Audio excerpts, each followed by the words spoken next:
Hi friends, അപ്പോൾ ഞാൻ ഇന്ന് ഉണ്ടാക്കാൻ പോകുന്നത് ഒരു രസമാണ്.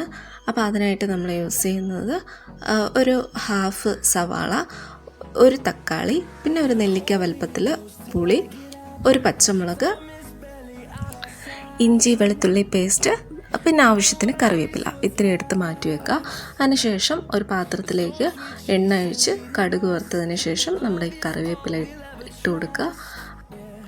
അതിനുശേഷം സവാള, ഇഞ്ചി വെളുത്തുള്ളി പേസ്റ്റ്, പച്ചമുളക് ഇത്രയും ചേർത്ത് ഒന്ന് വഴറ്റിയതിന് ശേഷം അതിലേക്ക് തക്കാളിയും കൂടി ചേർത്ത് ആവശ്യത്തിന് ഉപ്പ് ഇത്രയും ചേർത്ത് നമ്മളത് വേവിക്കാനായിട്ട് വെക്കുക.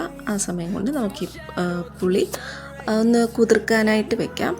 അതിനുശേഷം ഒരു പാത്രത്തിലേക്ക് 2 സ്പൂൺ മുളക് പൊടി, 2 സ്പൂൺ മല്ലിപ്പൊടി, 1/2 ടീസ്പൂൺ മഞ്ഞൾപ്പൊടി, നിങ്ങളുടെ ആവശ്യത്തിന് കുരുമുളക്, അത് ഫ്ലേവർ അനുസരിച്ച് ഇട്ടാൽ മതി. ഞാനൊരു 1/2 സ്പൂണാണ് ഇടുന്നത്.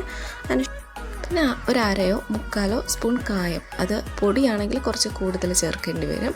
അതിനുശേഷം നമ്മൾ സവാളയും തക്കാളിയും ഒക്കെ ഒന്ന് വെന്ത് വന്നതിന് ശേഷം നേരത്തെ മിക്സ് ചെയ്ത് വെച്ച് പുളിവെള്ളം ഒഴിച്ച് ഒന്ന് തിളച്ചതിന് ശേഷം നമ്മൾ ഈ പൊടിയെല്ലാം കൂടി ഒന്ന് ഇട്ട് കൊടുക്കുക.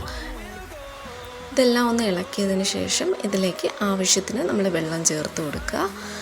വെള്ളം നിങ്ങൾക്ക് എത്രയാണോ വേണ്ടത് അതിനനുസരിച്ച് ചേർത്ത് കൊടുക്കുക.